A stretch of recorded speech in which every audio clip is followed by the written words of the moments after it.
into them offering me plea after plea after plea. With lesser charges, until finally it got down to a misdemeanor? A misdemeanor and no time was what I was told I was going to have. And I told I didn't want to take it. I told my lawyer I wasn't taking it.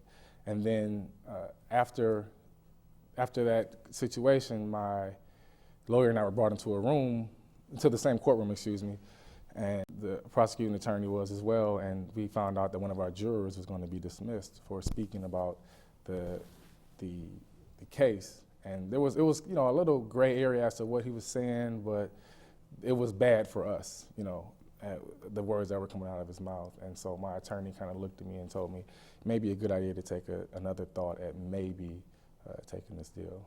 So you pled to a misdemeanor? I pled no contest. I would not plead guilty. An Alford plea. Yeah. Nolo contendere. I was not pleading guilty. You and Spiro Agnew, you don't even know who that was, but I'll tell you one day. All right. So you pled, and in fact the judge reneged. Yes. And you did some time. You did a couple months. I was told I wasn't going to serve any time. My lawyer told me not to worry about it. We can get it expunged later.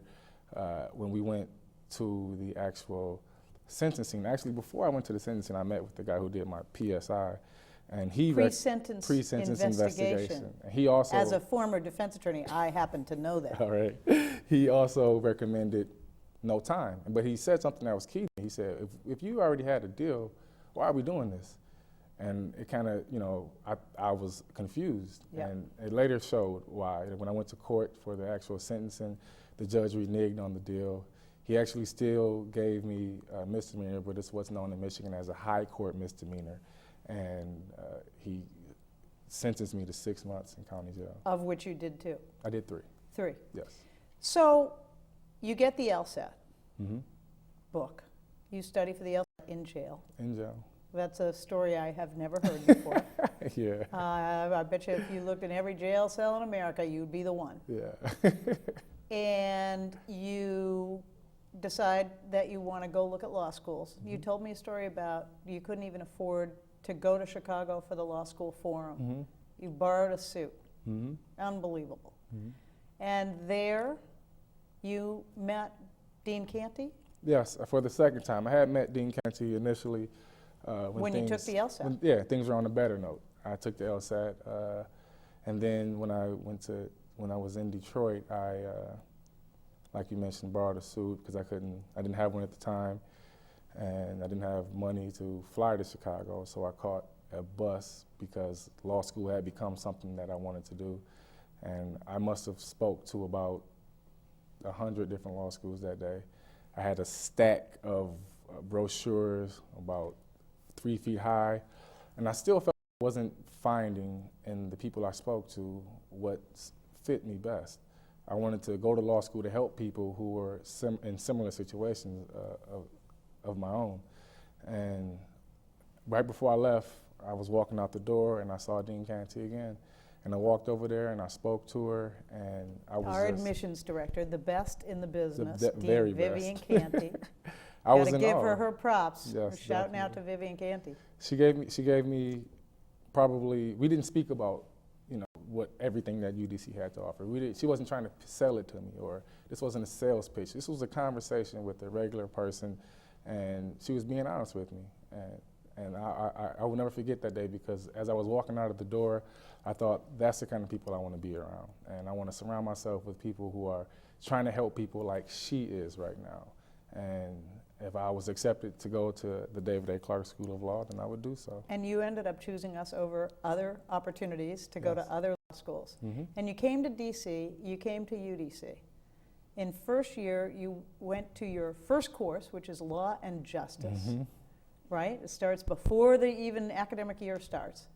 And in Law and Justice, you signed up to do your community service work. Mm-hmm. Where'd you work? I worked at the DC Prisoners Project in the Washington Lawyers Association. Lawyers Committee. Lawyers Committee, that's what it is. It's a name brand. Mm-hmm. The Lawyers Committee is John Fitzgerald Kennedy started the Lawyers Committee Mm-hmm. back in the day, in '60.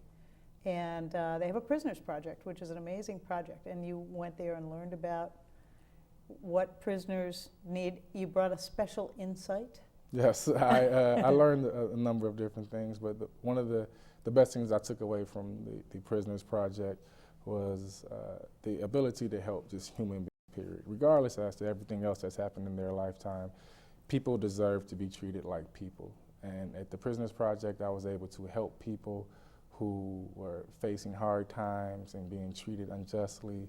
I read depositions to people who had lawsuits pending. I did intake. And for those who we couldn't help with our resources, I did the research to provide them with that. And I left every day with a smile on my face because it was actually me doing what I saw myself doing when I first received that LSAT book. And I bet they were pretty happy too. Yeah. So in your second year of law school, you did which clinic? I did the Community Development Clinic. You did 350 hours in the Community Development Clinic, representing what kind of folks? I represented all types of people, but for the most part, I did co-ops in the city of DC, the District of Columbia, who were facing a number of different legal issues with regards to the process and collecting funds, their bylaws that govern the co-ops, and a lot of people had a lot of questions that they just want to kind of be presented in lay terms, like talk to me like a person. And I was trained to do that. I was trained very well by the professors in our legal clinic, and I think I did a lot of good. In your third year, you did another 350 hours of clinic in Immigration and Human Rights? Immigration and Human Rights. Representing detainees? Well, my client was actually one of the few who were not detained, but nonetheless, he had a very, very interesting case. And I worked with him and his family to get the paperwork necessary to adjust his status so that he can remain here as a citizen. Excellent. So after your second year, you did an internship at the DC Public Defender Service, the best public defender service in the country, by the way. How many interns were there? I was told that there were 82. And you and the other 81 interns did all kinds of different work. You worked with people on parole. I did. Talk about that. I did parole revocation hearings. And again, for me, this was nothing short of a dream come true. I cannot emphasize enough how hard it was for me knowing that I was innocent back then and looking for an attorney and not being able to afford one, how hard that was for me. I almost had to beg, and I was turned down even still. And to actually be able to help people who for free and not have money be an issue, and then also be able to help them effectively. That's the biggest thing, right? How'd you do in those parole revocation I did very well. Just about all worked out well for the client. All except, well, no, there's no exceptions. They all worked out well for the client. So here's what I know. I got a letter thanking me for you.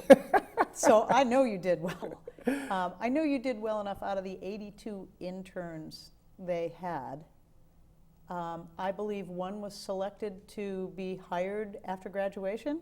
Yes. And is that anyone we know? I think it's me.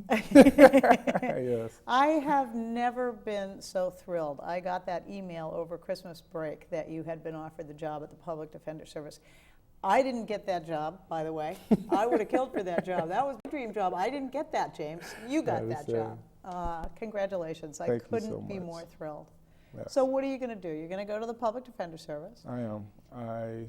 I don't plan, I know for some people who get jobs at the Public Defender Service, it's kind of like a stepping stone to a better future. For me, it's going to be a way of life. I've dreamed about this job. I don't want to later become a judge or step onto the other side as a prosecutor or anything like that. I want to continue to help people. Because I think that everyone deserves effective legal assistance. And public defenders get a bad rap across our country for not being able to provide that effective legal assistance. And to know that I can do it and to know that I can do it for free is going to be definitely a good thing. So I just really want to wrap it up by having you talk a little bit about your training at UDC. Did the law school prepare you? Hands down. It's actually, it's a funny story. But while at the Public Defender Service, I was surrounded by people from Tier 1 schools, Ivy League schools, and the clinical experience that I had obtained at UDC gave me that extra push to kind of separate myself from the others. I needed very little prep for client meetings, intakes. I needed very little prep on how to conduct my investigations after receiving information. Identifying problems and solving them was one of the things I was taught in my clinics at UDC. And while other people had to sit and meet with their supervisors all the time for help, I was the one helping the people in the room that I was in and explain to them, what people really want and how people want it and the most effective way to do things. And I could really prepare for something such as a revocation hearing in a matter of a day. It drove my supervisors kind of crazy because they didn't know what to expect all the time when we walked into a room. But I could tell them, give me as many cases as you want, and I'll handle them in a timely manner. And after doing it after like my 5th hearing, I kind of gained that trust, earned that trust, and carried it out. UDC definitely, I don't think we get enough credit for the client work and the actual hands-on experience that we do at our school. It's something that you get at our school better than you will anywhere else, and you get it for a lot cheaper, which to me is a plus. It's a win-win situation. I can't tell you how proud I am to be the dean of a wonderful public law school dedicated to training public interest, public service, and public policy lawyers just like you. Thank you so much. Thanks for having me. I think that's a wrap. Ed?